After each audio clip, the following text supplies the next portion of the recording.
കണ്ണൂർ സർവകലാശാലയിൽ 4 പേരുമായി 34 വിദ്യാർത്ഥി സഖാക്കൾ ജയിൽവാസം അനുഭവിച്ചു.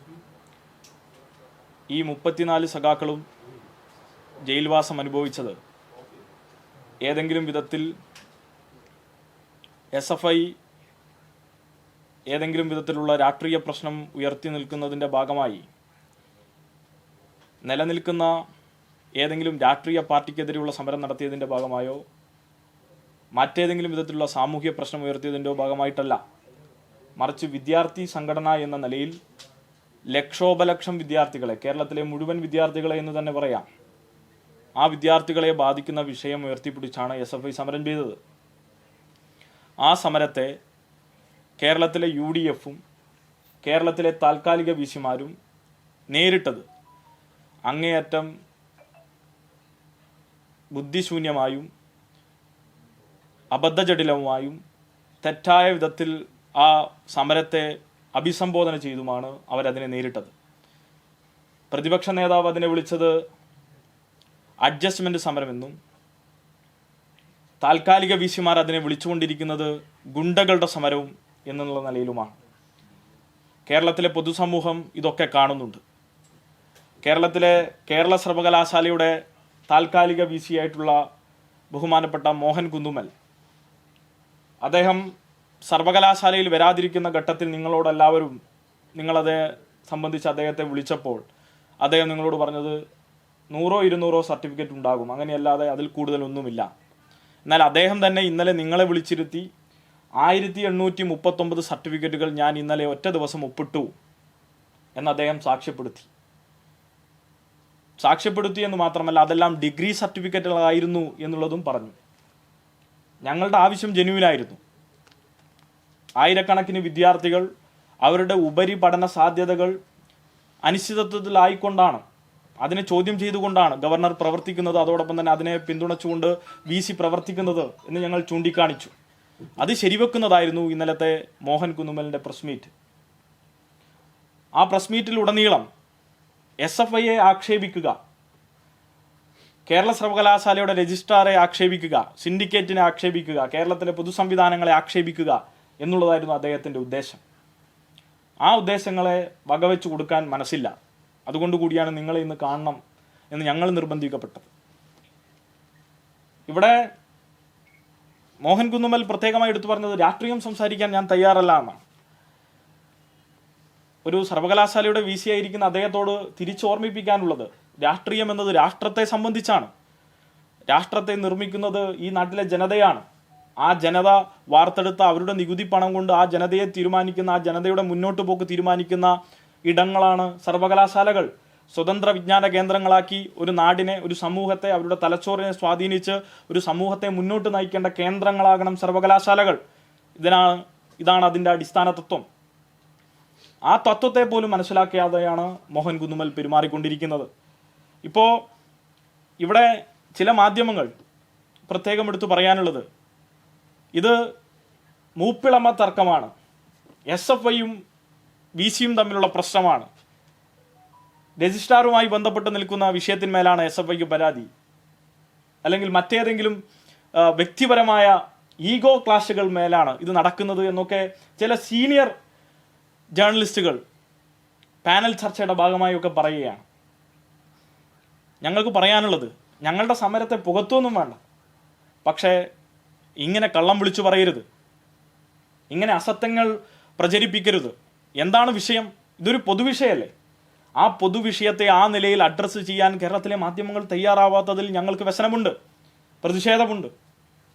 കാരണം നമ്മൾ കാണേണ്ടത്, സംഘപരിവാർ ഈ കാലയളവിൽ പ്രവർത്തിച്ചു കൊണ്ടിരിക്കുന്ന ഒരു രീതിയില്ലേ, NCERT പാഠപുസ്തകങ്ങൾ പൂർണ്ണമായും കീഴടക്കിക്കൊണ്ട് സ്കൂൾ എഡ്യൂക്കേഷൻ കീഴടക്കുന്നു.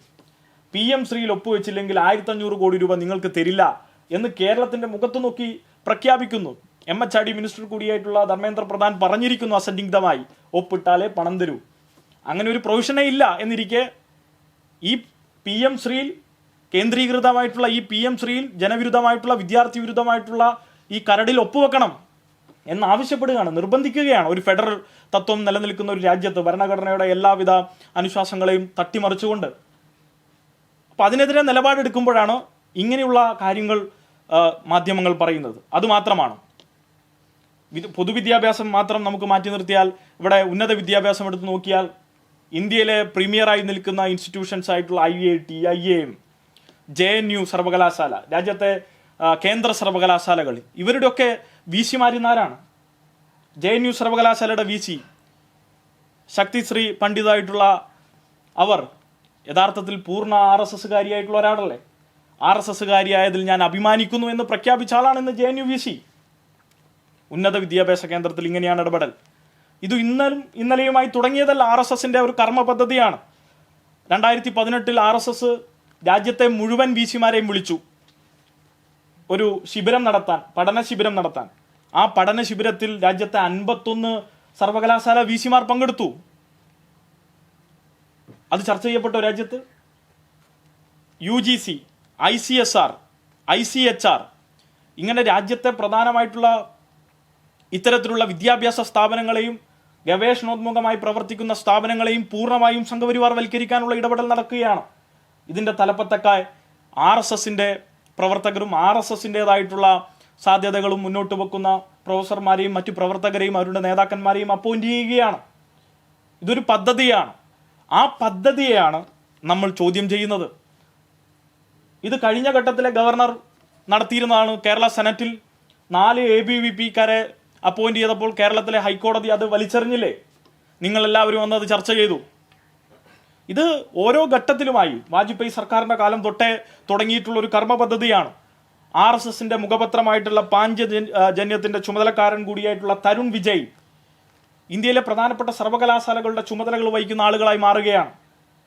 എന്നാൽ ഈ കാര്യങ്ങളൊക്കെ മുൻനിർത്തി ഈ കർമ്മ പരിപാടിയെ RSSന്റെ ഈ ഫാസിസ്റ്റ് വൽക്കരണത്തെ വിദ്യാർത്ഥികളുടെ വിദ്യാഭ്യാസ മേഖലയിലേക്ക് കടന്നു കയറി ഒരു തലമുറയെ ആകെ ക്യാച്ച് ദം യങ് എന്ന സംഘപരിവാർ അജണ്ടയെ തുറന്നു കാണിക്കാനുള്ള രാഷ്ട്രീയ പദ്ധതിയുമായി മുന്നോട്ട് പ്രവർത്തിക്കുന്ന SFIയെ ഇവിടെ ചോദ്യം ചെയ്യുകയാണ് ചെയ്യുന്നത്. ഇവിടെ പ്രതിപക്ഷ നേതാവിനും കേരളത്തിലെ താൽക്കാലിക VC-മാർക്കും സംഘപരിവാറിനും ഒരേ ശബ്ദമാണ്. പലപ്പോഴും കേരളത്തിലെ മാധ്യമങ്ങളും ആ നില തുടരുന്നു എന്നുള്ളത് ഏറെ ആത്മവിമർശനത്തിന് മാധ്യമങ്ങൾ ഉൾപ്പെടെ വിധേയരാവേണ്ടതാണ്. ഇപ്പോൾ ഇവിടെ മോഹൻ കുന്നുമൽ നടത്തിയിട്ടുള്ള പ്രസ്താവന ഒക്കെ നിങ്ങളെടുത്ത് പരിശോധിച്ചാൽ നമുക്ക് മനസ്സിലാക്കാൻ കഴിയുന്നത് പൂർണ്ണമായും തൻ്റെ നിയന്ത്രണത്തിൽ നിന്ന് സർവകലാശാല കാര്യങ്ങളൊക്കെ മാറിപ്പോയിരിക്കുന്നു. ജനങ്ങളും വിദ്യാർത്ഥികളും ഒന്നും ഇന്നത്തെ താൽക്കാലിക VC-യെ അംഗീകരിക്കാത്ത വണ്ണം RSSകാരനായിട്ടുള്ള മോഹൻ കുന്നുമൽ തുറന്നു കാട്ടപ്പെട്ടിരിക്കുന്നു എന്ന തിരിച്ചറിവിൽ നിന്നാണ് ഇന്നലെ അത്തരത്തിലുള്ളൊരു നാടകവുമായി അദ്ദേഹം ഇറങ്ങിത്തിരിച്ചത്. എന്നാൽ ആ നാടകത്തിന് ഇറങ്ങിത്തിരിച്ചപ്പോൾ SFIയെ ആക്ഷേപിച്ച് കളയാം, SFIയെ അങ്ങ് ചോദ്യം ചെയ്ത് കളയാം, SFIയെ വായിൽ തോന്നുന്നതൊക്കെ പറഞ്ഞു കളയാം എന്ന നിലപാടാണ് അദ്ദേഹം സ്വീകരിച്ചത്. ഇവിടെ എനിക്ക് ചൂണ്ടിക്കാണിക്കാനുള്ളത് ഉന്നത വിദ്യാഭ്യാസവുമായി ബന്ധപ്പെട്ട് ചില കാര്യങ്ങളൊക്കെ എടുത്ത് പറഞ്ഞല്ലോ. കേരളത്തിലെ കഴിഞ്ഞ കുറച്ച് VC-മാരുടെയും മോഹൻ കുന്നുമലിൻ്റെയും നമുക്ക് അക്കാദമിക് ഡാറ്റ എടുത്ത് പരിശോധിക്കാം. കേരളത്തിലെ കഴിഞ്ഞ പ്രധാനപ്പെട്ട ഒരു VC-യാണ് പ്രൊഫസർ സാബു തോമസ്. ഒന്നാം പിണറായി വിജയൻ സർക്കാരിൻ്റെ കാലത്തെ MG സർവകലാശാലയുടെ VC-യാണ്. ഇപ്പോൾ ഗ്ലോബൽ ഇൻഡെക്സ് ഗവേഷണ ലോകത്തെ ഒരു ഗവേഷകന്റെ പ്രബന്ധങ്ങൾ ഉണ്ടാക്കിയ സ്വാധീനത്തെക്കുറിച്ചിട്ടുള്ളൊരു ഇൻഡെക്സ് ഈ മേഖലയിൽ പുറത്തുവിടുന്നുണ്ട്. H-ഇൻഡെക്സ് എന്നാണ് അതിന് പറയുക. ഈ പറഞ്ഞ നമ്മുടെ സാബു സാറിന് അദ്ദേഹത്തിന് H-ഇൻഡെക്സ് 134 ആണ്. ഗ്ലോബൽ ടോപ്പ് പെർസെൻറ്റേജിൽ 1% വരുന്ന ഗ്ലോബൽ ടോപ്പ് 1% ഉൾക്കൊള്ളുന്ന ആളാണ് പ്രൊഫസർ സാബു തോമസ്. ഇവിടുത്തെ MG സർവകലാശാലയുടെ മുൻ VC, ഒന്നാം പിണറായി വിജയൻ സർക്കാരിൻ്റെ കാലത്തെ MG സർവകലാശാലയുടെ VC. അദ്ദേഹത്തിൻ്റെ അന്താരാഷ്ട്ര അവാർഡുകളും അതോടൊപ്പം തന്നെ സൈറ്റേഷൻസിനെ കുറിച്ചുള്ള കാര്യങ്ങളും പറഞ്ഞാൽ നമുക്കിവിടെ സമയം തീരില്ല. ലോകോത്തരമായിട്ടുള്ള ഒരു VC ആയിരുന്നു MG സർവകലാശാലക്ക് ആ ഘട്ടത്തിലുണ്ടായിരുന്നത്. അതേ നിലയിൽ നമുക്ക് കണ്ണൂർ സർവകലാശാലയുടെ VC-യുടെ കാര്യം കൂടി എടുക്കാം. ഗോപിനാഥ് രവീന്ദ്രൻ, അതും ഈ പറഞ്ഞതുപോലെ ഈ സർക്കാരിൻ്റെ കാലത്ത് സർക്കാർ കൊടുത്ത ലിസ്റ്റിൽ നിന്ന് എടുത്തതാണല്ലോ. അദ്ദേഹത്തിൻ്റെ PhD ജവഹർലാൽ നെഹ്റു യൂണിവേഴ്സിറ്റിയിൽ നിന്നാണ്. Post doctor London school of എക്കണോമിക്സിൽ നിന്നാണ്. ഡൽഹി യൂണിവേഴ്സിറ്റിയിൽ ജാമിയ മിലിയ ഇസ്ലാമിയ എന്നുൾപ്പെടെയുള്ള സ്ഥലങ്ങളിൽ അദ്ദേഹം പഠിപ്പിച്ചുകൊണ്ടിരിക്കുന്നു. അങ്ങനെ അദ്ദേഹത്തെക്കുറിച്ച് കൂടുതലായി നമ്മൾ അന്വേഷിക്കേണ്ടതില്ല. ഇന്ത്യയിലെ തന്നെ പ്രമുഖനായിട്ടുള്ള ഒരു ചരിത്രകാരനാണ് പ്രൊഫസർ ഗോപിനാഥ് രവീന്ദ്രൻ, രണ്ടാമത്തെ വി സി. ഇതിൽ തന്നെ കാലിക്കറ്റ് വി സി ആയിരുന്നല്ലോ പ്രൊഫസർ MK ജയരാജ്. ഇതും ഈ പറഞ്ഞ സർക്കാർ കാലയളവിൽ നടത്തിയിട്ടുള്ള നിയമനമാണ്. അദ്ദേഹത്തിൻ്റെ ഈ പറഞ്ഞ സൈറ്റേഷൻസും ഇൻഡെക്സും നമുക്കെടുത്ത് പരിശോധിക്കാം. Index 38, citations 5667. എന്നുവെച്ചാൽ മറ്റ് ഗവേഷണ പ്രബന്ധങ്ങളിൽ പ്രൊഫസർ MK ജയരാജിൻ്റെ പ്രബന്ധങ്ങളെ ഒരിക്കലെങ്കിലും പരാമർശിച്ചിട്ടുള്ളത് എത്ര തവണയാണ്? 5667 തവണ. ഇതിൽ നേരത്തെ ഞാൻ പറഞ്ഞ സാബു സാറിൻ്റെ കാര്യത്തിലാണെങ്കിൽ അത് 87,712 തവണ. നമ്മൾ നോക്കണം, 87,712 തവണ പ്രൊഫസർ സാബു തോമസിൻ്റെ സൈറ്റേഷൻ, അദ്ദേഹത്തിൻ്റെ PhD തീസിസിനെ മറ്റ് PhD തീസിസുകൾ പരിഗണിച്ചിരിക്കുന്നു, പോയിന്റ് ചെയ്തിരിക്കുന്നു. അപ്പോൾ ഈ 3 വി സിമാരുടെ മാത്രം എടുത്ത് നമുക്ക് പരിശോധിക്കാം. ഇവരുടെ ഓരോന്നും എടുത്ത് വായിച്ചാൽ പ്രൊഫസർ MK ജയരാജിൻ്റെത് കുസാറ്റിൽ PhD, post doctor physical research laboratory Ahmedabad, atomic energy and alternative energy Italy, Oregon state university USA, Tokyo institute of technology visiting professor.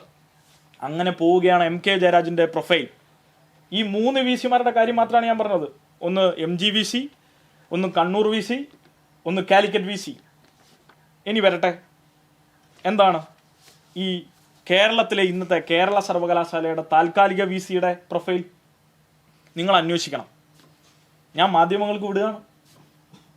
ഞാൻ ഇതേ ഡാറ്റ ഈ പ്രസ്തുത വ്യക്തിയുടെ കാര്യത്തിൽ എടുക്കാൻ ശ്രമിച്ചപ്പോൾ ആകെ കിട്ടിയത് doctor Mohan Kunnummal MBBS MD DM, Kerala സർവകലാശാലയുടെ താൽക്കാലിക വി സി. ഇദ്ദേഹത്തിൻ്റെ സൈറ്റേഷനെ കുറിച്ച് വിവരമില്ല, മറ്റ് വിവരങ്ങളെക്കുറിച്ചില്ല, മറ്റേതെങ്കിലും വിധത്തിലുള്ള ഇൻഡെക്സിനെ കുറിച്ച് വിവരമില്ല. ഇങ്ങനെ ഇതൊക്കെ അദ്ദേഹത്തിൻ്റെ പ്രൊഫൈൽ പൂർണ്ണമായും അന്യമാണ്, പുറത്ത് ലഭ്യമല്ല എന്നാണ് കാണിക്കുന്നത്. എന്താണ് നമുക്കിതിനെക്കുറിച്ച് പറയാൻ കഴിയുന്നത്? ഇപ്പം ഇന്നലെ വലിയ തോതിൽ വെല്ലുവിളികൾ നടത്തിയല്ലോ. കേരള രജിസ്ട്രാറിൻ്റെ ഡിഗ്രിയെക്കുറിച്ച് സംശയമുണ്ട്, പൊതുവിൽ ഇതിനെക്കുറിച്ചൊക്കെ വലിയ സംശയമുണ്ടെന്ന് പറഞ്ഞാൽ ഈ താൽക്കാലിക വി സിയുടെ സൈറ്റേഷനെ കുറിച്ച് പോലും പുറത്ത് വിവരമില്ല. അദ്ദേഹത്തിൻ്റെ PhD തീസിസിനെ കുറിച്ച് മറ്റു കാര്യങ്ങളെക്കുറിച്ച് ഒന്നും വിവരമില്ല. അപ്പം അങ്ങനെ ഇല്ലാതിരിക്കെ തന്നെ ഇൻഡെക്സിനെ കുറിച്ചോ സൈറ്റേഷനെ കുറിച്ചോ ഇതിനെക്കുറിച്ചൊന്നും ഒരു വിവരമില്ല. ഈ 3 സർവകലാശാല വി സിമാരെ കുറിച്ചും പൂർണ്ണമായിട്ടുള്ള വിവരം പൊതുസമൂഹത്തിൻ്റെ മുന്നിലുണ്ട്.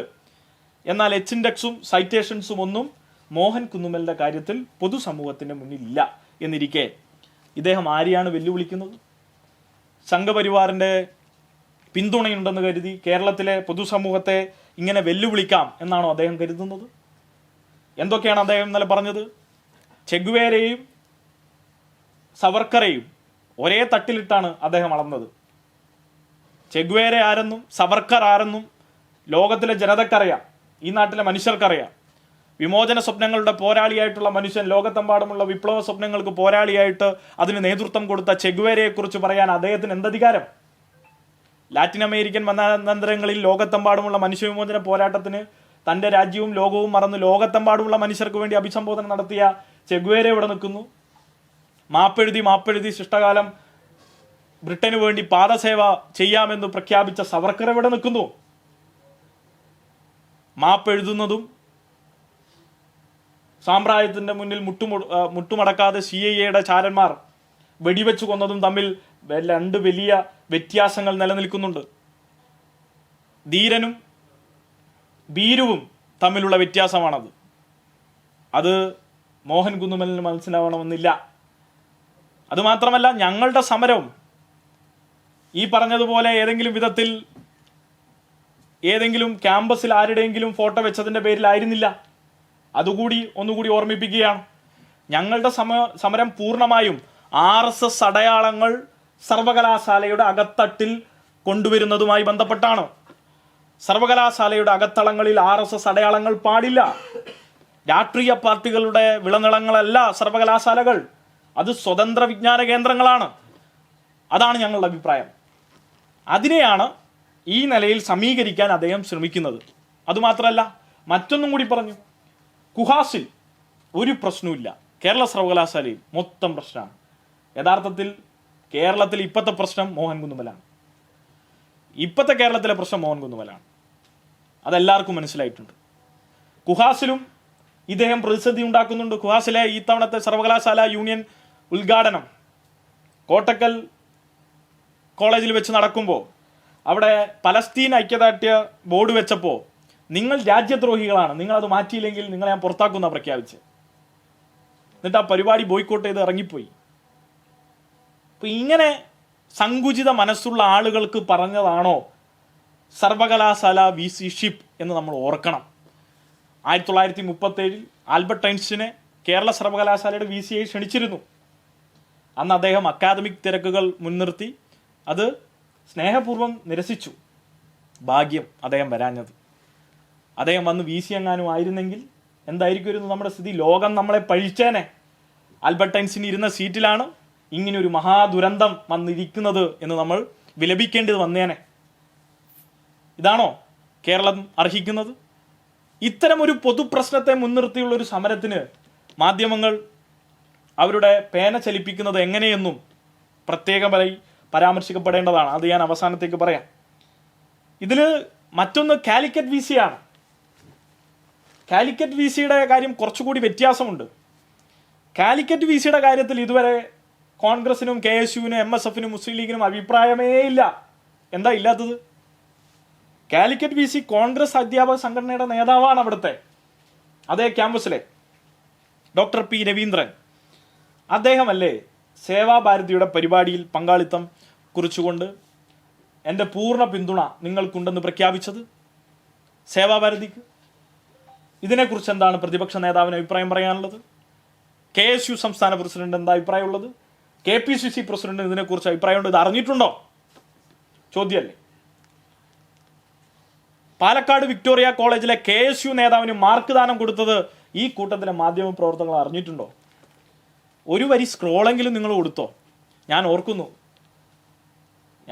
എസ് എഫ് ഐയുടെ സംസ്ഥാന സെക്രട്ടറിയെ നിങ്ങൾ അധിക്ഷേപിച്ചതും നിങ്ങൾ കൊത്തിവലിച്ചതും നിങ്ങളുടെ മാധ്യമ വിചാരണക്ക് വിധേയപ്പെടുത്തിയതും എന്തൊക്കെ വാക്കുകൾ ഉപയോഗിച്ചാണ്, എങ്ങനെയൊക്കെ നിങ്ങൾ ചാനൽ മുറികളിൽ ചർച്ച ചെയ്തു, കോട്ടിട്ട ജഡ്ജിമാരിരുന്ന് എന്തൊക്കെ വിധി പ്രസ്താവിച്ചു. ഞങ്ങൾക്കൊന്നും സംഭവിച്ചിട്ടില്ല കേട്ടോ. ഞങ്ങളിതൊക്കെ കേൾക്കാനും വിധിക്കാനൊക്കെ വിധിക്കപ്പെട്ടവരാണല്ലോ. ഞങ്ങൾക്കൊന്നും സംഭവിച്ചിട്ടില്ല. പക്ഷേ നിങ്ങളുടെ ഈ സെലക്റ്റീവ് വാർത്ത കൊടുക്കൽ പ്രത്യേകപരമായി പരാമർശങ്ങൾക്ക് വിധേയമാണ്. അത് ശരിയല്ല എന്ന് സൂചിപ്പിക്കാതെ പോകാൻ കഴിയില്ല. പാലക്കാട് വിക്ടോറിയ കോളേജിൽ അങ്ങനെ ഒരു സംഭവത്തെക്കുറിച്ച് നിങ്ങൾ അന്വേഷിക്കാൻ തയ്യാറായോ? അങ്ങനെ ഒരു മാർക്ക് ദാനം ഉണ്ടോ? എസ് എഫ് ഐ പറയുന്നു സമരം നടത്തി, മാർക്ക് ദാനമുണ്ടോ? അന്വേഷിച്ചോ? റോയിങ് റിപ്പോർട്ടർമാരും പ്രത്യേക അന്വേഷണ ടീമൊക്കെ സ്വന്തമായിട്ടുള്ള ആളുകളുണ്ടല്ലോ ഈ നാട്ടിൽ. ഈ നാട്ടിൽ പോലീസിനെയും ജഡ്ജിമാരെയും ഒക്കെ കടത്തിവിടുന്ന അന്വേഷണ സംഘങ്ങൾ ചില വിഷയങ്ങളിൽ മാത്രം ഇറങ്ങിത്തിരിക്കുന്നത് ശരിയാണോ? സവിനയം നിങ്ങളോട് ചോദിക്കുകയാണ്. നിങ്ങളോട് അതിർത്തിയിൽ കടന്ന് ഏതെങ്കിലും നിങ്ങളോട് പറയാൻ കഴിയില്ലല്ലോ. മാധ്യമപ്രവർത്തകർ പ്രത്യേക പ്രിവിലേജ് അനുഭവിക്കുന്ന നാടുകൂടിയാണ് കേരളം. അതുകൊണ്ട് തന്നെ ഈ മാർക്ക് ദാനം പോലും ചോദ്യം ചെയ്യാൻ നിങ്ങൾ തയ്യാറാവുന്നില്ല എന്നുള്ളതാണ് അതുമായി ബന്ധപ്പെട്ട് ചോദിക്കാനുള്ളത്. മറ്റൊന്ന്, RSS പരിവാർ സംഘടനയായിട്ടുള്ള ശിക്ഷാ സംസ്കൃതി ഉന്താൻ ന്യാസ് എന്ന് പറയുന്ന ഡൽഹി കേന്ദ്രീകരിച്ചിട്ടുള്ള RSS സംഘടന, അതിൻ്റെ കേരള ഘടകമായിട്ടുള്ള വിദ്യാഭ്യാസ വികാസ കേന്ദ്രം, അവർ സംഘടിപ്പിക്കുന്ന ജ്ഞാനസഭ, അത് ഉദ്ഘാടനം ചെയ്യുന്നത്, വരാൻ പോകുന്ന പരിപാടി ഉദ്ഘാടനം ചെയ്യുന്നത് RSS മേധാവി മോഹൻ ഭാഗവതാണ്. RSSന്റെ സർസംഘചാലകാണ്. അതിലേക്ക് VC മാരെ ക്ഷണിച്ചിട്ടുണ്ട്. കേരളത്തിലെ ബഹുമാനപ്പെട്ട മതനിരപേക്ഷ വിശ്വാസികളോടും മാധ്യമ പ്രവർത്തകരോടും ഒക്കെ പറയാനുള്ളത്, ഈ VC മാരോടൊക്കെ നിങ്ങൾ ഒറ്റ ചോദ്യം ചെയ്യണം. ഈ പരിപാടിയിൽ പങ്കെടുക്കുന്നത് വഴി RSS ഉയർത്തുന്ന ജാതി വരേണ്യ ശാസ്ത്ര വിരുദ്ധ ബോധം, ഈ ബോധത്തോട് നിങ്ങൾ യോജിക്കുന്നുണ്ടോ? ആ പരിപാടിയിൽ പങ്കെടുക്കുന്ന വഴി അതിന് ഐക്യപ്പെടുന്നു എന്നാണല്ലോ അർത്ഥം. ഇതൊരു സ്വകാര്യ പരിപാടിയാണ്, പങ്കെടുക്കരുത്, ആ നിലയിലേക്ക് യഥാർത്ഥത്തിൽ പങ്കെടുക്കാതിരിക്കുകയാണ് വേണ്ടത്. സ്വകാര്യ പരിപാടിയാണ്. രാജ്യത്തിൻ്റെ ഭരണഘടന അനുസരിച്ച് ഒരാൾക്ക് അയാളുടേതായിട്ടുള്ള ഇൻഡിവിജ്വൽ ലിബർട്ടി ഒക്കെ ഉണ്ട്. പക്ഷേ ഈ സ്ഥാനത്തിരുന്നു കൊണ്ട് RSSന്റെ ഈ പരിപാടിയിൽ പങ്കെടുക്കുന്നത് വഴി നിങ്ങൾ കൊടുക്കുന്ന സന്ദേശം നിങ്ങൾ RSSനോടൊപ്പമാണ് എന്നുള്ളതാണ്. അതങ്ങനെ തന്നെയാണോ എന്നുള്ള വിവരം അറിയേണ്ടതുണ്ട്. ഈ കാര്യങ്ങൾ കൂടി ഈ കേരളത്തിലെ മാധ്യമങ്ങളെമ്പാടും ചർച്ച ചെയ്യണം എന്നുള്ളതാണ് സൂചിപ്പിക്കാനുള്ളത്. ഇത് ചർച്ച ചെയ്യുമ്പോൾ തന്നെ ഒന്ന് രണ്ട് കാര്യങ്ങൾ സൂചിപ്പിക്കാതെ പോകാൻ കഴിയില്ല. ഇന്നത്തെ 2-3 മാധ്യമങ്ങളുടെ പ്രധാന തലക്കെട്ടാണ്. ഒന്ന് മാതൃഭൂമിയാണ്, യു ടേൺ. ഇതിൽ SFI ഒരു ഘട്ടത്തിലും യു ടേൺ എടുത്തിട്ടില്ല. ഇതിൽ പ്രധാനമായും ചില കാര്യങ്ങളൊക്കെ സൂചിപ്പിക്കുന്നുണ്ട്. SFI ഇതിൽ നിന്ന് പുറകോട്ട് പോയി. ഒരു ഘട്ടത്തിലും സർവകലാശാല വിഷയത്തിൽ ഞങ്ങൾ പുറകോട്ട് പോകുന്നില്ല. മറ്റൊന്ന് മനോരമയാണ്. ഒടുവിൽ വിശാല ഹൃദയൽ എല്ലാം ക്ഷമിക്കുന്നു. കുറച്ച് ആക്ഷേപഹാസ്യമാണ്. ഒടുവിൽ വിശാല ഹൃദയർ എല്ലാം ക്ഷമിക്കുന്നു. ഒന്നും ക്ഷമിക്കാൻ ഞങ്ങൾ തയ്യാറല്ല. ഇങ്ങനെയും കൂടി നിങ്ങൾ വാർത്ത കൊടുത്തു. ക്ഷമിക്കാൻ തയ്യാറല്ല. സർവകലാശാലയിൽ സംഘപരിവാറിന്റെ വൽക്കരണം നടത്താൻ ശ്രമിക്കുന്ന ഏത് താൽക്കാലിക വിസിയോടും ക്ഷമിക്കാൻ തയ്യാറല്ല. രാജ്യത്തിന്റെ ഭരണഘടനയാണ് പ്രാമുഖ്യം നൽകേണ്ടത്. രാജ്യത്തിന്റെ ഭരണഘടനക്കാണ് പ്രഥമ സ്ഥാനം. ഞങ്ങൾ മുൻനിർത്തിയത്, അതിൽ തന്നെ നിങ്ങൾ ചെറിയ കോളം വാർത്തയിൽ കൊടുത്തിട്ടുണ്ടല്ലോ SFIയുടെ അഭിപ്രായം എന്താണ്. ഞങ്ങൾ മുൻനിർത്തിയത് ഈ പറഞ്ഞ 1838 വരുന്ന വിദ്യാർത്ഥികളുടെ ഭാവിയാണ്. എന്നിരുത്തി ഞങ്ങൾ സമരം അവസാനിപ്പിച്ചു പോകുന്നല്ല. അങ്ങനെ ആയിരുന്നില്ല നിങ്ങൾ അതിനെ കാണേണ്ടത്. പോര് ഏതെങ്കിലും മൂപ്പിളമ തർക്കമല്ല എന്ന് നിങ്ങൾ കൃത്യമായി കാണണം. അതോടൊപ്പം കേരളത്തിൽ ഇതുവരെ കാണാത്ത, ഇതിപ്പം ഞങ്ങൾ പറയുന്നതേ ഉള്ളൂ, കാലിക്കറ്റ് VC സേവാഭാരതിയുടെ പരിപാടിയിൽ പങ്കെടുക്കുന്നു, മറ്റു കാര്യങ്ങൾ, അതിന് ഫോട്ടോ ഒന്നും പുറത്തു വരുന്നില്ല. ഈ ഫോട്ടോ കാലിക്കറ്റ് VC സേവാഭാരതിയുടെ പരിപാടിയിൽ പങ്കെടുക്കുന്ന ഫോട്ടോ പ്രധാന മാധ്യമങ്ങളൊന്നും ചർച്ച ചെയ്തിട്ടില്ല. ഞാൻ നേരത്തെ പറഞ്ഞ പല വിഷയങ്ങളും ചർച്ച ചെയ്തിട്ടില്ല. സേവാഭാരതിയുടെ പരിപാടിയിൽ പങ്കെടുക്കുകയും സേവാഭാരതിക്ക് എല്ലാവിധ ആശംസകൾ നേരുകയും രാജ്യത്തെ പ്രധാനപ്പെട്ട സർവകലാശാലകൾ, അതിൽ തന്നെ 4 നിർഫ് റാങ്കിങ്ങിൽ മുന്നിട്ട് നിൽക്കുന്ന നമ്മുടെ സംസ്ഥാനത്തെ സർവകലാശാലകളെ ഇങ്ങനെ ഇല്ലാതാക്കാൻ ശ്രമിക്കുന്നവർക്കെതിരെയുള്ള സമരം, അതൊരു ജനകീയ സമരമാണ്, വിദ്യാർത്ഥി സമരമാണ്. ഇതൊരു കക്ഷി രാഷ്ട്രീയ പ്രശ്നമല്ല. അതിനെ ഏതെങ്കിലും ഒരു തൊഴുത്തിൽ കെട്ടിപ്പോവാൻ നിങ്ങൾ അനുവദിക്കരുത്. നിങ്ങൾ ആ നിലയിലല്ല അതിൻ്റെ വാർത്ത വിന്യസിക്കേണ്ടത്. മറിച്ച് നിങ്ങളോട് അഭ്യർത്ഥിക്കാനുള്ളത്, ഇതൊരു പൊതുവിഷയമായി കണ്ട് പൊതുവിൽ എങ്ങനെ ആളുകൾക്കിടയിൽ എന്താണ് ഈ വിഷയം, നമ്മുടെ നാട്ടിലെ സർവകലാശാലകൾ, ഇപ്പോൾ ഇന്നലെ മോഹൻ കുന്നുമൽ പറഞ്ഞു ഇതിൻ്റെ ഒക്കെ അധിപൻ ഗവർണറാണ്. അല്ല, ഇതിൻ്റെ ഒക്കെ അധിപൻ, സർവകലാശാലയുടെ ഒക്കെ അധിപൻ ചാൻസലറാണ്. ഗവർണറെ ചാൻസലറാക്കിയത് കേരളത്തിൻ്റെ നിയമസഭയാണ്. അത് പ്രത്യേകമായി നമ്മൾ കാണണം.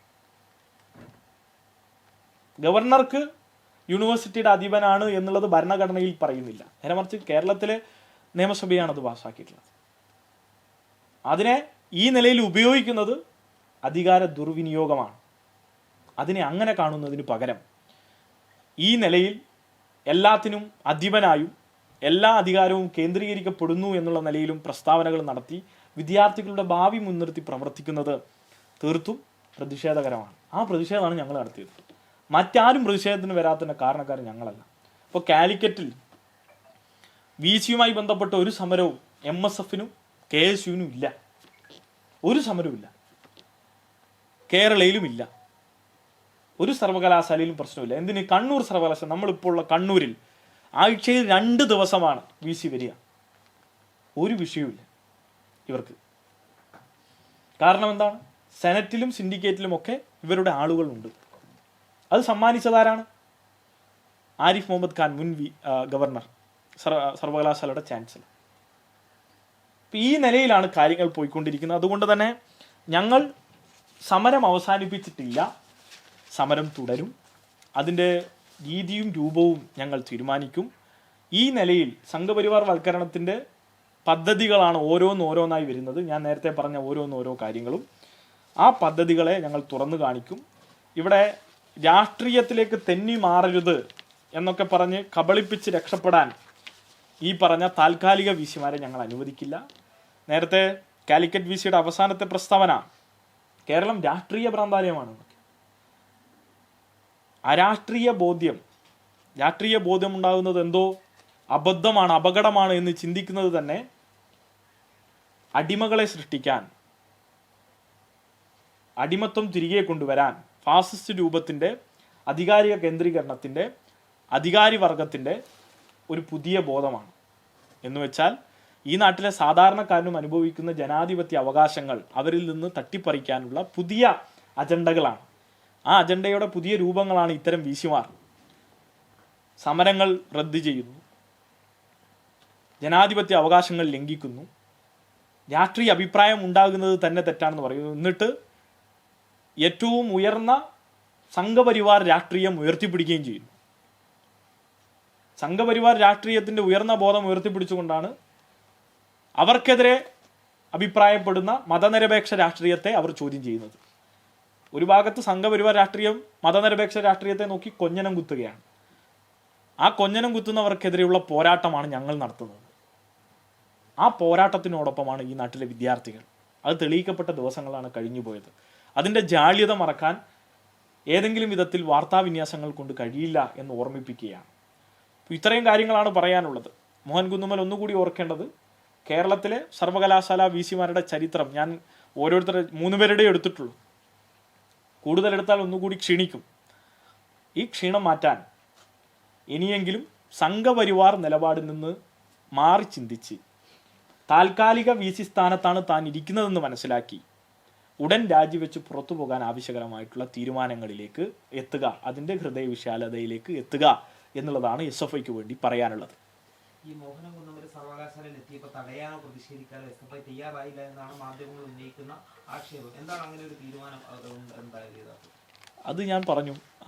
മോഹനം കുന്നുമ്മൽ തന്നെ അതിന് നന്ദി പറഞ്ഞു. അതൊരു കാര്യം. എന്തായിരുന്നു കാരണം? ഞങ്ങൾ ആദ്യം തന്നെ പറഞ്ഞു, മോഹൻ കുന്നുമ്മൽ തെറ്റായ നിലപാടാണ്.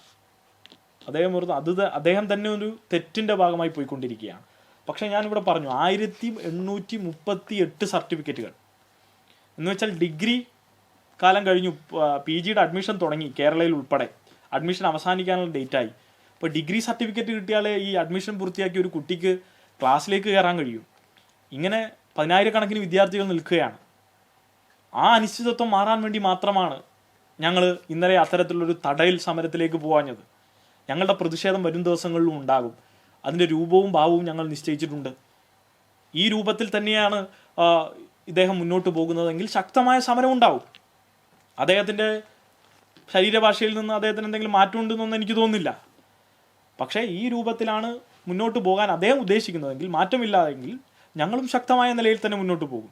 പക്ഷെ ഒരു കാര്യം കൂടി കേരളത്തിലെ മാധ്യമങ്ങൾ മനസ്സിലാക്കണം, ഇത് വെറുതെ കക്ഷി രാഷ്ട്രീയ പ്രശ്നമല്ലല്ലോ, ഒരു പൊതുസ്വത്തല്ലേ. സർവകലാശാല എന്ന് പറഞ്ഞ ഒരു പൊതുസ്വത്തല്ലേ, അത് വർക്ക് ചെയ്യണ്ടേ, ഫങ്ഷൻ ചെയ്യണ്ടേ. അത് ഫങ്ഷൻ ചെയ്തില്ലേ എന്താവും? അത് തകരും. തകർന്നു കഴിഞ്ഞാൽ എന്താവും? 30,000-40,000-ഓളം വരുന്ന വിദ്യാർത്ഥികൾ അനാഥരാവും. അവരെവിടെ പോവും? അവരെവിടെ പോയി പഠിക്കും? പണമുള്ള ആളുകൾ എവിടെയും പോയി പഠിക്കും, സാധാരണക്കാരൻ എന്ത് ചെയ്യും? അതൊരു പൊതുപ്രശ്നമല്ലേ. ആ പൊതുപ്രശ്നത്തെ മനസ്സിലാക്കിക്കൊണ്ടാണ് SFI ഇടപെട്ടത്. അല്ലാതെ മോഹൻ കുന്നുമ്മലിൻ്റെ ഈ ദാഷ്ട്യത്തിന് മുന്നിൽ മുട്ടുമടക്കാൻ ഞങ്ങളോ? അങ്ങനെയാണോ കേരളത്തിലെ മാധ്യമങ്ങൾ കരുതിയിരിക്കുന്നത്? ഏത് നിമിഷവും ഞങ്ങൾ ഏത് ഇന്ദ്രഗോപുരവാതിൽ തള്ളി തുറക്കാനും തയ്യാറാണ്. അതിൻ്റെ ചരിത്രം ഞങ്ങൾക്കുണ്ട്, അത് ഈ മാധ്യമങ്ങൾക്കും അറിയാം. പക്ഷെ ഈ വിധത്തിലല്ല നിങ്ങൾ വാർത്ത വിന്യസിക്കണം. അതുകൊണ്ടാണ് ഞാൻ പ്രത്യേകം എടുത്തു പറഞ്ഞത്, ഇതൊരു പോരല്ല, മൂപ്പിളമ തർക്കമല്ല, ഇതൊരു പൊതുവിഷയമാണ്. ആ പൊതുവിഷയത്തെ പൊതുവിഷയമായി കാണണം. ഞങ്ങൾ അത് മനസ്സിലാക്കിക്കൊണ്ടാണ്, ആ രാഷ്ട്രീയ പക്വത ഉയർത്തിപ്പിടിച്ചാണ് ഞങ്ങൾ എന്ത് ചെയ്തത്, ഈ വിദ്യാർത്ഥികളുടെ സർട്ടിഫിക്കറ്റ് ഒപ്പിടണം എന്ന് പറഞ്ഞത്. PhD വിദ്യാർത്ഥികളുമായി ബന്ധപ്പെട്ട് നിൽക്കുന്ന വിഷയങ്ങൾ, ഇന്നലെ തന്നെ വന്നിട്ടുള്ള 150ഓളം വരുന്ന സർട്ടിഫിക്കറ്റുകളുടെ അപ്ലിക്കേഷൻ, ഇതൊക്കെ ഒപ്പിട്ടു. ഭരണഘടനാ സ്ഥാപനം എന്ന നിലയിൽ ഗവർണർ അദ്ദേഹത്തിൻ്റെതായിട്ടുള്ള ഇടപെടൽ നടത്തി സർവകലാശാലകളെ ബുദ്ധിമുട്ടിക്കുകയാണ്. അപ്പം ആ നിലയിൽ ബുദ്ധിമുട്ടിച്ചുകൊണ്ടിരിക്കുന്ന സ്ഥലത്ത് NIRF റാങ്കിങ്ങിൽ AA+ റാങ്കിങ്ങുകൾ കിട്ടിയിട്ടുള്ള NAC അക്രഡിഷനുള്ള സർവകലാശാലയാണ് കേരള സർവകലാശാല. ആ സർവകലാശാലയിലാണ് ഇതൊക്കെ സംഭവിക്കുന്നത് നമ്മൾ ഓർക്കണം. ഇത് ആരുണ്ടാക്കിയതാ? മോഹൻ കുന്നുമ്മൽ കൊണ്ടുവന്നതാണോ കേരള സർവകലാശാല? ആരിഫ് മുഹമ്മദ് ഖാൻ്റെ സ്വത്താണോ? ഇന്നത്തെ ഗവർണറുടെ സ്വത്താണോ? അല്ല. അവിടെ പഠിച്ചതും പഠിപ്പിച്ചതുമായിട്ടുള്ള പ്രഗത്ഭരായിട്ടുള്ള വിദ്യാർത്ഥികളുടെ കഠിനാധ്വാനത്തിൻ്റെ ഭാഗമായി കേരളത്തിൻ്റെ പൊതുസംവിധാനങ്ങളുടെ നിരന്തരമായിട്ടുള്ള ഇടപെടലിൻ്റെ ഭാഗമായി ഉണ്ടായതാണ് കേരള സർവകലാശാല. ആ സർവകലാശാലയെ തകർക്കാൻ ശ്രമിക്കുമ്പോൾ പിന്നെ എന്ത് നിലപാടാണ് SFI എടുക്കേണ്ടത്? സമരാഭാസങ്ങൾക്ക് SFIയെ കിട്ടില്ല. അങ്ങനെ ഏതെങ്കിലും സമരാഭാസത്തിന് SFIയെ കിട്ടില്ല. SFI നീതിയുക്തമായും വളരെ ചിന്തിച്ചുകൊണ്ട് മാത്രമേ, വിദ്യാർത്ഥികളുടെ ഭാവിയെ മുൻനിർത്തി മാത്രമേ, വിദ്യാർത്ഥികൾക്ക് വേണ്ടിയുള്ള സമരങ്ങൾ മാത്രമേ SFI സംഘടിപ്പിക്കൂ. അത് ഈ നാടിനറിയാം. നാടിനറിഞ്ഞുകൊണ്ട് പൊതുസമൂഹത്തിൽ ഇടയിൽ നിന്ന് SFIക്ക് ഹർഷാരവങ്ങളാണ് ഉണ്ടായിട്ടുള്ളത്. അങ്ങനെ ഒരു സമീപനം എടുത്തതിൻ്റെ ഭാഗമായി SFI പക്വതയോടെ ഇടപെട്ടു എന്നുള്ളതാണ് പൊതുജനങ്ങളുടെ അഭിപ്രായം. ഞങ്ങൾക്കത് മതി, അത് മാത്രമേ ഞങ്ങൾ പ്രതീക്ഷിക്കുന്നു. ഈ സമരത്തെ ശക്തമായി തന്നെയാണ് നേരിടുന്നത്. എങ്ങനെയാണ് അതിനെ കാണുന്നത്? അതും ചില മാധ്യമങ്ങളുടെ ചില പ്രശ്നങ്ങളുണ്ട്. കേരളത്തിലെ പോലീസ് SFIക്കാരെ കൈപിടിച്ച് കയറ്റി സർവകലാശാലയുടെ ഉള്ളിൽ കൊണ്ടുപോയി എന്നൊക്കെയാണ് പറഞ്ഞത്. നോക്കൂ, കേരള സർവകലാശാലയിൽ SFIയുടെ ആ സമരത്തിൻ്റെ ഭാഗമായി SFIയുടെ സംസ്ഥാന സെക്രട്ടറി എന്ന നിലയിൽ ഞാനും സംസ്ഥാന പ്രസിഡന്റും സംസ്ഥാന സഹഭാരവാഹികളും എല്ലാവരും പങ്കെടുത്തു. ഏറ്റവും ഫ്രണ്ട് ഗേറ്റിൽ ബാരിക്കേഡ് പ്ലസ് ജലപീരങ്കി. അന്ന് ആ സമരം ഞങ്ങൾ ആ കോമ്പൗണ്ടിൻ്റെ ഉള്ളിലേക്ക് എത്താനുള്ള കാരണം ഇത്ര മാത്രമേ ഉള്ളൂ. ഞങ്ങളുടെ ആ സമരത്തിൽ ഒരു മിനിമം 2000 കുട്ടികളെങ്കിലും പങ്കെടുത്തിരുന്നു. ഞങ്ങൾ ഒരു പറ്റം വിദ്യാർത്ഥികൾ അകത്ത് കയറിയപ്പോൾ ജലപീരങ്കി ആദ്യം തന്നെ ഉപയോഗിച്ചു, ഒരു വാണിങ്ങും ഇല്ലാതെ. കുറേ വിദ്യാർത്ഥികൾക്ക് അവിടെ തന്നെ പരിക്കേറ്റു, ചെവിയിലൊക്കെ ഡയറക്റ്റ് ഹിറ്റ് ചെയ്ത് കുറേ കുട്ടികൾ അവിടെ നിന്ന് പോയി. പിന്നെ ഫ്രണ്ട് വാതിലിൻ്റെ മുന്നിലെത്തി, അവിടെയും പോലീസ് ഞങ്ങളെ തടഞ്ഞു. പോലീസ് മൃഗീയമായി തന്നെ ഞങ്ങളെ നേരിട്ടു. എത്രയോ വിദ്യാർത്ഥികളെ തലക്കും കൈക്കും പരിക്കേറ്റ് ഓരോ ഘട്ടത്തിലും കൊണ്ടുപോകുന്നുണ്ട്. പക്ഷെ ഞങ്ങളുടെ ആളെണ്ണത്തിലാണ് ഞങ്ങൾ ഇത്ര വിദ്യാർത്ഥികൾ വരുമെന്ന് പോലീസ് പ്രതീക്ഷിച്ചോ ഇല്ലയോ നമുക്കറിയില്ല. അതിലാണ് അവർ ആശ്ചര്യപ്പെട്ടു പോയത്. ആ 1.5 മണിക്കൂർ ദൈർഘ്യം ഞങ്ങൾ അവിടെ നിന്ന് ആ സമരം ചെയ്ത് ആ വാതിൽ തള്ളി തുറക്കുകയാണ് ചെയ്തത്. ആ ഘട്ടത്തിലൊക്കെ ഒരുപാട് വിദ്യാർത്ഥികളെ പരിക്കേറ്റ് കൊണ്ടുപോകുന്നുണ്ട്. ഇപ്പോൾ SFI സംസ്ഥാന സെക്രട്ടറി ആണല്ലോ ഞാൻ. എന്നെ 1ാമത്തെ നിലയിൽ നിന്ന് എടുത്ത് താഴെ ഇട്ടിട്ടാണ് കൊണ്ടുവന്നത്. എൻ്റെ സംസ്ഥാന സഹഭാരവാഹികളെ, ഞങ്ങളെ 26ഓളം വരുന്ന 18, 19, 20 വയസ്സുള്ള 3 വിദ്യാർത്ഥികൾ, അവരെ മർദ്ദിച്ചാണ് കൊണ്ടുവന്നത്. ഭരണകൂടത്തിൻ്റെ മർദ്ദനോപാധിയായ പോലീസിന് ഒരു വിഷയം മുന്നിൽ നിൽക്കുമ്പോൾ സ്പോട്ട് ആക്ഷൻ അല്ലാതെ അതാരാണ് എന്താണെന്നൊക്കെ നോക്കാൻ കഴിയും. അതിൽ തന്നെ ചില മാധ്യമങ്ങൾ പറഞ്ഞു ഞങ്ങളുടെ പോലീസ് നനഞ്ഞ പടക്കം പോലെ പ്രതികരിച്ചു എന്നൊക്കെ. നല്ലപോലെ ലാത്തിയിൽ അടി കിട്ടുമ്പോൾ ഈ പറഞ്ഞ ആളുകൾക്കൊക്കെ മനസ്സിലാവും അതിൻ്റെ നനഞ്ഞതാണോ നനയാത്തതാണോ എന്നൊക്കെ. ഞങ്ങൾക്ക് എന്തായാലും കിട്ടി, പറയാതിരിക്കാൻ വയ്യ. സമരത്തിൻ്റെ ഭാഗമായി ഇതൊക്കെ ഉണ്ടാകും. അതിന് ഞങ്ങൾ അങ്ങനെയേ കാണുന്നുള്ളൂ. അതിന് ഞങ്ങൾക്ക് വേറെ പരാതിയൊന്നുമില്ല. അതാണ് ഞാൻ നേരത്തെ പറഞ്ഞത്, നിങ്ങൾ പുകഴ്ത്തിയില്ലെങ്കിലും പുച്ഛിക്കാതിരിക്കുക, ഇകഴ്ത്താതിരിക്കുക. ഞങ്ങളുടെ രാഷ്ട്രീയ പരിപാടിയുടെ ഭാഗമായി ഇതൊന്നും ആരും ശ്രദ്ധിച്ചില്ല എങ്കിലും ഈ സമരം തുടരും.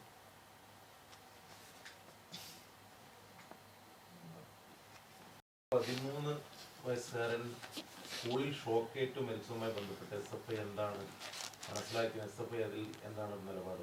SFIയുടെ കൊല്ലം ജില്ലാ കമ്മിറ്റി അവിടെ പ്രതിഷേധം സംഘടിപ്പിച്ചു. അതിൽ അനാസ്ഥ സംഭവിച്ചത് ആരാണോ അവർക്കെതിരെ നടപടി ഉണ്ടാകണം എന്നുള്ളതാണ് മനസ്സിലാക്കുന്നത്. ആ അനാസ്ഥയുമായി ബന്ധപ്പെട്ട അന്വേഷണങ്ങൾ നടക്കുന്നു.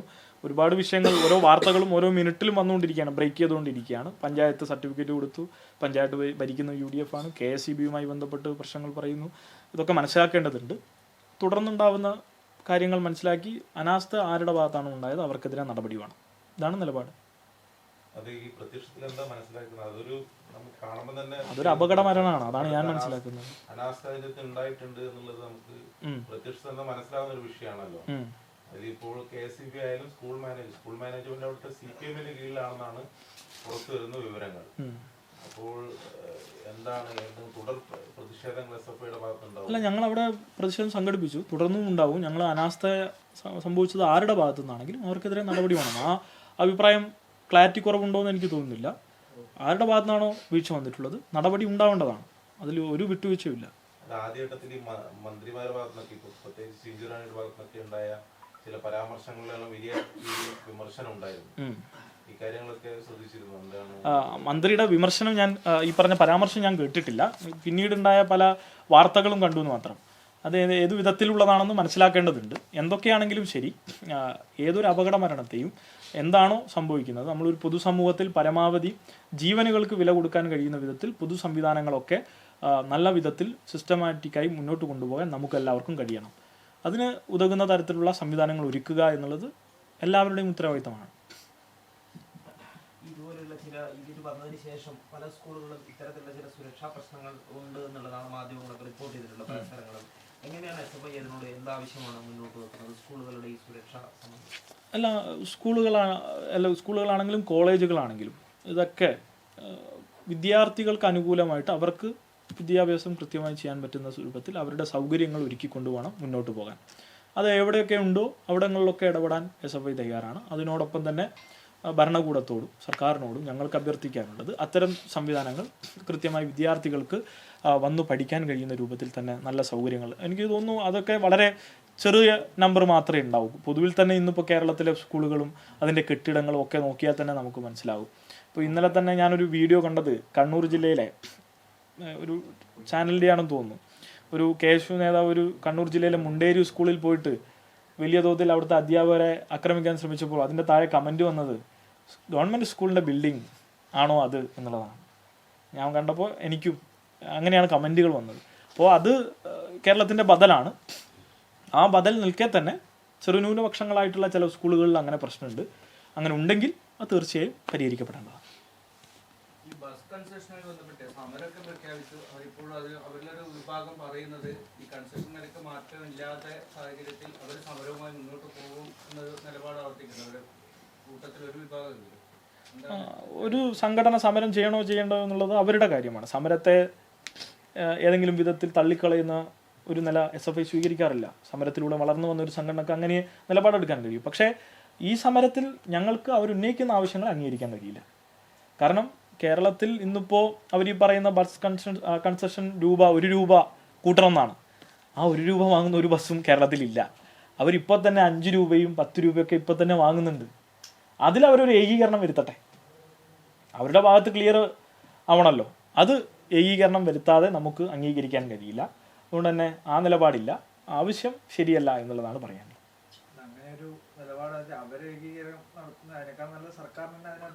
അല്ല, അത് ഗവേണിംഗ് ബോഡി എന്ന നിലയിൽ സർക്കാർ ഇടപെടുമെങ്കിൽ സർക്കാർ ഇടപെട്ടെ. അതിലിപ്പോൾ SFIക്ക് അഭിപ്രായം പറയാനില്ല. SFIക്ക് എന്തായാലും ഈ തുക വർദ്ധിപ്പിക്കുന്നതിനോട് യോജിപ്പില്ല. കാരണം ഒന്നാമത് വിദ്യാർത്ഥികളുടെ സ്കൂളുകളിലേക്ക് പോകേണ്ട ഈ യാത്രാ സൗകര്യം അത്രത്തോളമൊന്നും ആ നിലയിലൊന്നുമല്ല പരിഗണിക്കപ്പെടുന്നത്. അത് മെച്ചപ്പെടുന്ന സാഹചര്യത്തിൽ അത് ഏത് വിധത്തിലാണോ ഭാവിയിൽ അത് അങ്ങനെയൊന്നുണ്ടെങ്കിൽ അപ്പോൾ പരിശോധിക്കാം. ഇപ്പോൾ എന്തായാലും അങ്ങനെ ഒരു അഭിപ്രായം അല്ല. അത് അല്ലല്ല, ഞാൻ മനസ്സിലാക്കിയിരിക്കുന്നത് നമ്മളും സ്കൂളും ഈ കോളേജുകളിലൊക്കെ പോയതാണല്ലോ. ₹1 വാങ്ങുന്ന എനിക്ക് തോന്നുന്നു ഒരു 10 വർഷം മുമ്പാണ് ഈ പറഞ്ഞ ₹1. 10 വർഷം മുമ്പ് ₹1 അത് ഒരു അധ്യയന വർഷം തുടങ്ങുമ്പോൾ ഇവരങ്ങ് പ്രഖ്യാപിക്കലാണ്. ഇത് 1 മാറി, 2 മാറി, അത് 5 അങ്ങനെ പറയലാണ്. ഇത് വിദ്യാർത്ഥികൾ ശിരസാങ്ങ് വഹിക്കും. മൂന്നാംകിട യാത്രക്കാരെ പോലെയാണ് വിദ്യാർത്ഥികളെ കാണാറ്. അപ്പോൾ ആ നിലയിലുള്ള മാറ്റമൊക്കെ വരുത്തിയതിനു ശേഷം നമുക്ക് ഇതൊക്കെ ആലോചിക്കാം. അങ്ങനെയൊക്കെ മൂന്നാംകിട യാത്രക്കാരെ പോലെ വിദ്യാർത്ഥികളെ കാണുമ്പോൾ സ്വാഭാവികമായിട്ടും അതിന്റെ സംവിധാനങ്ങൾ കൃത്യമായ രീതിയിൽ പ്രവർത്തിക്കാത്തതുകൊണ്ടാണെന്ന് സംശയിക്കാൻ. അതായത് അതിനെ നിയന്ത്രിക്കാനുള്ള ബോഡിയുണ്ട്, സർക്കാരുണ്ട്, അതിന്റെ താഴോട്ടുള്ള സംവിധാനങ്ങളുണ്ട്, ഗതാഗത വകുപ്പുണ്ട്. അപ്പോൾ ആ സംവിധാനങ്ങളും പ്രവർത്തിക്കുന്നില്ല എന്നുള്ളതല്ലേ തെളിവ്. ഞാനിപ്പോൾ പറയുന്നത് വെച്ചാൽ ഇപ്പോൾ ജയിലിൽ ഇപ്പോൾ ആളുകളില്ലേ. കാരണം വെച്ചാൽ നമ്മുടെ സംവിധാനങ്ങളൊക്കെ മോശമായതുകൊണ്ടാണ്. സംവിധാനങ്ങളൊക്കെ വളരെ അട്ടർ ഫ്ലോപ്പ് ആയതുകൊണ്ടാണ്. എന്താ പ്രശ്നം? അതിലും ചില ആളുകൾ ആൻറ്റി സോഷ്യൽ എലമെൻസായി മാറുന്നു. അതുപോലെ തന്നെയാണ് ഈ പ്രശ്നവും. ബസ്സുകളിലൊക്കെ കയറുമ്പോൾ ചില ആളുകളോട് വളരെ മോശമായിട്ട് ആളുകൾ അങ്ങ് ഈ പറഞ്ഞ ബസ് ജീവനക്കാരും മറ്റവരൊക്കെ പെരുമാറുകയാണ്. ഇപ്പോൾ ചില യോഗങ്ങളിൽ ഞങ്ങൾ പോയിരിക്കുമ്പോൾ ബസ് മുതലാളിമാർ പറയാറ് ജീവനക്കാരുടെ പ്രശ്നമാണ്. പക്ഷെ യഥാർത്ഥ വിഷയമൊന്നുമല്ല. ജീവനക്കാരെ ബസ് മുതലാളിമാർ സമ്മർദ്ദത്തിൽപ്പെടുത്തുകയാണ്. കളക്ഷൻ കുറഞ്ഞാൽ നിന്റെ കൂലി കട്ട് ചെയ്യുന്നൊക്കെ നിലയിലുള്ള സ്റ്റാൻഡ് എടുക്കുകയാണ്. അപ്പോൾ ആ നിലയിൽ ഈ പറഞ്ഞ ഒരു പൊതു സംവിധാനത്തിലൊരു അവരുടെ ഇതിപ്പോൾ വേറെ സിസ്റ്റമായിട്ട് വലിയ മാറ്റമൊന്നും വരുത്തേണ്ടതില്ല. എന്തേ ഉള്ളൂ, ബസ് ജീവനക്കാരും മുതലാളിമാരും തീരുമാനിച്ചാൽ മാറുന്ന മാറ്റമേ ഉള്ളൂ. അവരുടെ സമീപനത്തിൽ, പൊതുവിലുള്ള യാത്രാ സൗകര്യത്തിൽ ഒക്കെ മാറ്റം വരട്ടെ. ഈ കാലഘട്ടത്തിൽ തന്നെ ഇപ്പോൾ ഏറ്റവും അവസാനം പത്തനംതിട്ടയിൽ ഒരു വിദ്യാർത്ഥിയെ ബസ്സിൽ നിന്ന് എടുത്ത് താഴിട്ടു. ഇപ്പോൾ ഇന്നലെ പൊന്നാനിയിൽ വിദ്യാർത്ഥികളെ കയറ്റാതെ ഇറക്കി വിട്ടു. ചില ബസ് സ്റ്റാൻഡുകളിൽ ബസ് ആദ്യം ട്രാക്കിൽ വെക്കുന്നതിന് മുമ്പ് ഫ്രണ്ടിൽ കൊണ്ടുപോയി നിർത്തി ഫുൾ പൈസയുടെ വാങ്ങുന്ന ആളുകൾ നേരത്തെ കയറണം. എന്നിട്ട് ട്രാക്കിൽ കൊണ്ടുവരുമ്പോൾ ബസ് പാസ് കൊടുക്കുന്ന ആളുകൾ കയറണം. ഇപ്പോൾ സ്കൂളിലേക്ക് ഒരു കുട്ടി പോകുമ്പോൾ രാവിലെ 9 മണിക്ക് എഴുന്നേറ്റ് പോകുമ്പോൾ ആ കുട്ടി സ്കൂളിലേക്ക് എത്തുന്നതിന് മുമ്പ് ഏറ്റവും നെഗറ്റീവ് തോട്ട്സ് ആയിട്ടാണ് എത്തുന്നത്. ഞാനെന്തോ ഈ സമൂഹത്തിന് ബാധ്യതയാണോ എന്ന് തോന്നുന്നതിലൂടെ അങ്ങനെയാണ് ഒരു വിദ്യാർത്ഥി എത്തേണ്ടത്. അപ്പോൾ ഇതൊക്കെ ഒരു പൊതുസമൂഹത്തിൽ ഒരുമിച്ച് വരുത്തേണ്ട മാറ്റമാണ്. അങ്ങനെ ഉണ്ടാകുന്ന ചർച്ചകൾക്ക് പകരം ഇത്തരത്തിൽ ഏകപക്ഷീയമായിട്ട് ഞങ്ങൾ ബസ് പണിമുടക്കി അത് വരുത്തുമെന്നൊക്കെ പറയുന്നത് ശരിയല്ല. കുറച്ചുകൂടി അതൊരു ചർച്ചക്കൊക്കെ വിധേയപ്പെടുത്തിയതിനു ശേഷം നമുക്ക് പിന്നീട് പരിഗണിക്കാവുന്നതാണ്. സർക്കാരിൻ്റെ അഭിപ്രായം പറഞ്ഞിട്ട് ഞങ്ങളുടെ അഭിപ്രായം ഇതാണ്.